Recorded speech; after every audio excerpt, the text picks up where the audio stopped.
छोटे से कस्बे में रहता था।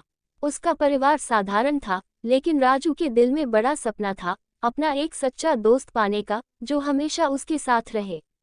स्कूल के बाद जब बाकी बच्चे खेलते थे, राजू अक्सर अकेला बैठा रहता। उसके पास दोस्त तो थे, लेकिन उसे किसी ऐसे साथी की तलाश थी जो उसकी हर खुशी और गम में साथ दे। एक दिन जब राजू बाजार से लौट रहा था, उसने गली के एक किनारे पर एक छोटा दुबला पतला पिल्ला देखा। पिल्ला भूखा था और कांप रहा था। राजू का दिल पसीज गया।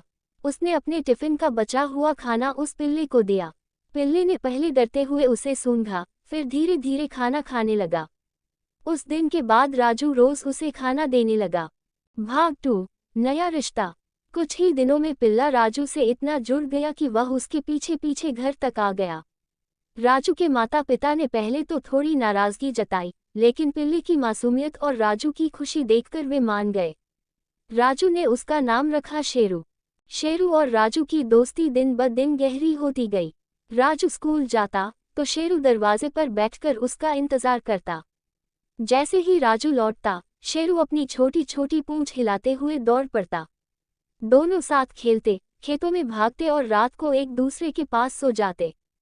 भाग 3, मुश्किल वक्त। एक दिन कस्बे में मेला लगा। राजू और उसके दोस्त शेरू को लेकर मेले में गए। भीड़ भाड़ में शेरू कहीं खो गया। राजू ने उसे बहुत ढूंढा, लेकिन शेरू का कोई पता नहीं चला। राजू का दिल टूट गया। कई दिनों तक वह उदास रहा, खाना भी कम खाता। उसे हर जगह शेरू की याद सताती। कई महीने बीत गए और शेरू का कोई सुराग नहीं मिला। राजू ने मान लिया कि शायद शेरू अब कभी वापस नहीं आएगा, लेकिन दिल के किसी कोने में उसे यकीन था कि शेरू उससे दूर नहीं हो सकता।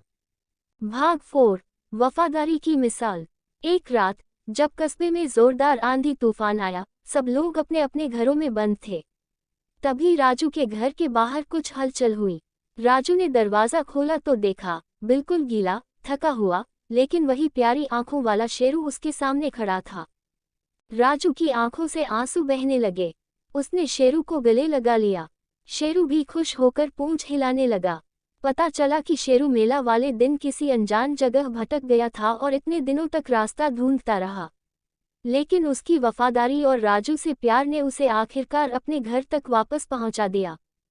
भाग 5, एक नई शुरुआत। शेरू की वापसी के बाद राजू की जिंदगी फिर से खुशियों से भर गई। अब दोनों पहले से भी ज्यादा इंसेपरेबल हो गए थे। राजू ने महसूस किया कि सच्चा दोस्त वो होता है जो हर हाल में तुम्हारे साथ खड़ा रहे। समय के साथ शेरू बड़ा हो गया, लेकिन उसका प्यार और वफादारी कभी कम नहीं हुई। राजू ने शेरू के साथ रहते हुए सीखा कि प्यार और दोस्ती बिना किसी शर्त के होती है। समापन।